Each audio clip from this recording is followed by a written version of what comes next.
is Dirty, Sexy, and Funny with Jenny McCarthy. On the phone right now, Tammy, we both are experiencing the back to school blues. Yes. For some moms, joy. I'm personally one of those people that doesn't want their kid ever to go to school. I want them to stay home. I don't even want them to continue. I know, me too. I'm Really? so bummed. But that's maybe because we really appreciate our time with them. Maybe because we're gone. So, literally, I tell Evan, I'm like, can't you just drop out? And he laughs at me and he goes, Mom, but I actually really love school. I'm like, yeah, but I want you to stay home. Yeah. And he's like, no, I want to go to school. I'm Aw. like, damn it. See, that's what you need to do, parents. You need to beg your kids to stay home so then they insist on going to school. They want to. He got a new Minecraft sweatshirt that zips up and he's a creeper Yes. now. Does Evan have the same one? Yeah. So now he really wants to go to school because I go, here he is. He wants to go to school because he wants to wear his sweatshirt just for everybody to see it. That's they would. I don't even think they would let that. Evan went through the airport with one of those creeper sweatshirts on. Really? Yeah, I'm like, Evan, you cannot go through TSA like this. And he's like, watch me. I'm like, what? Well, this we kid. can't do it for sure. It's a Catholic school with uniforms, so that's so not going to happen. We're about to talk to an executive director for Foundation Kids in Need. I love this foundation because it provides free school supplies across the country. They've got resource centers filled with supplies where teachers go and get necessary items for their students in their classrooms. I know so many teachers that take money out of their own pocket to buy supplies for their kids. Myself, back in the day, we grew up with not much money. So every year, I remember my friends were so excited to go to the store and get your back to school backpack and your back to school supplies. And we couldn't get any of those. That's how much money we didn't have. So Right. my mom every year would say, you're going to have to borrow. And so every time I'd go to school, the first day, it was like, I just dreaded having to turn around and go, can I borrow a pencil? Can I borrow an eraser? Can I borrow your ruler? Can I borrow your bag? And I was just like, God, this fucking sucks. But having this foundation, I go, thank God. Yeah, we do that every year too.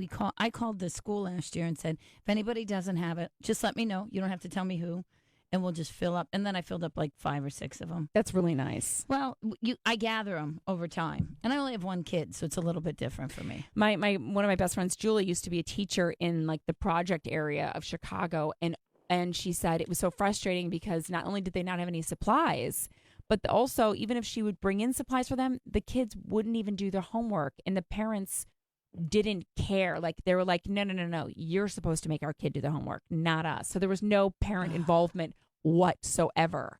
So she would have to be begging the kids and bribing them just to do their work. See, and that's what's happening to America. All the teachers just don't get the credit they deserve. No, they don't. And they're exhausted, not paid enough. Anyways, Dave Smith is on the phone. Dave, hello.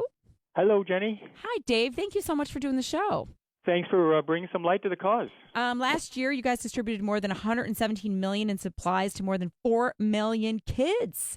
That's amazing. Exactly right, and you've done a great job of laying down the background. The back-to-school time is really a happy, fun time for most kids, but there's more than 16 million kids in the U.S. who live below the poverty line, and for those kids, like you said, getting the basic classroom supplies is a real challenge. It is. So what does the organization do, just to give us a better understanding? Sure. Our mission is to see that every child is prepared to learn and succeed in the classroom, and we do that by providing school supplies to students most in need across the country.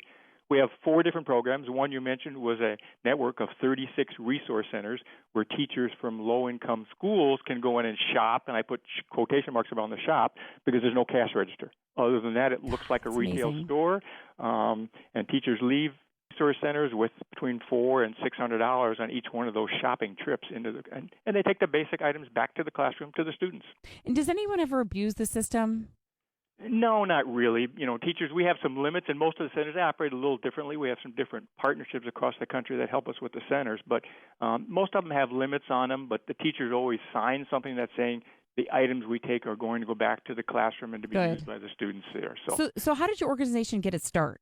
We actually were started, this is our 20th birthday, so it's kind of a special year for us as well. Wow, We good for were you. started by a trade association who was in the trade association who was in the business of working with everybody involved in selling or manufacturing school and office supplies. And that trade association is long gone, but we think we're kind of a nice legacy of that organization. And your tagline is "School supplies changing lives." Exactly, and we really believe that. It's a great tagline that we adhere to all the time, because we find from studies that we do that when kids have the necessary supplies in the classroom, their behavior improves, their attitudes towards learning in school improves, and they just have a much stronger sense of self-esteem as well. Do the kids know that their supplies are coming from you guys, or do they think they're just magically there? I think in a lot of cases the teachers make them aware that we're going to give them the supplies, yes, and that they work with some partners. That's the intangible benefit of getting the supplies.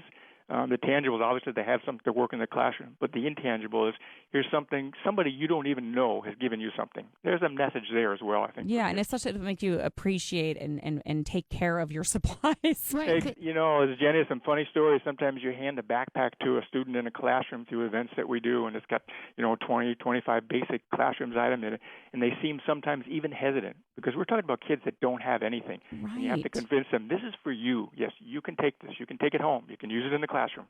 Oh, my God, that's so sweet. That is the sweetest thing because, you see so many kids, too. They say that there are foundations that give backpacks just for kids that are like foster children because they use garbage bags. So this is so nice because it's probably some of these kids the first time they've actually gotten a gift for themselves. Yeah, we refer to it as giving supplies out, but also an investment. We're making an investment in the best asset this country has, our future generation, our kids. Who was the founder of this?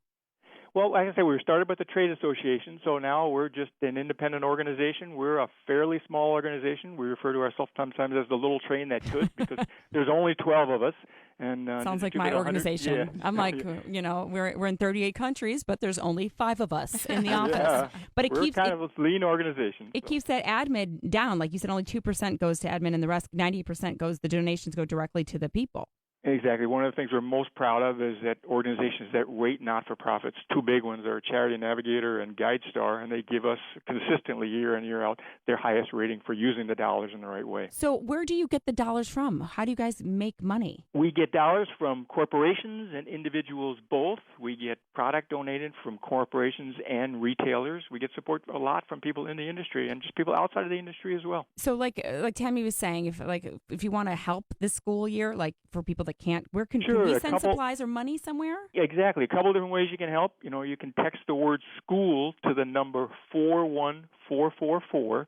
I'll repeat that, 41444. Just text the word school, or our website, which is www.KINF,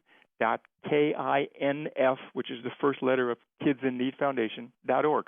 Okay, and there we can find an address, because you'll also take supplies if we want to buy supplies. We do, yes. And, for something as simple as a $25 donation, you're getting a kid a brand new backpack with 20 items in it. Wow. God, that's great. It almost reminds me of like Secret Santa. You know what I mean? Like the church, my mom's always like, I couldn't take it. I took 7 ornaments off the tree of kids that needed like Christmas presents. Right. You know what I mean? Remember I told you I had 17.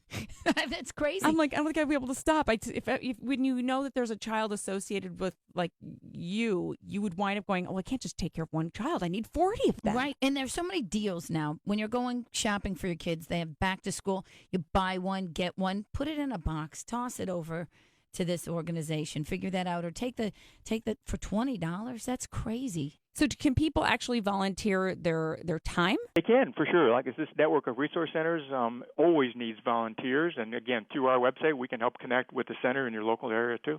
And then I would imagine it's only school supplies or money, not like food or anything.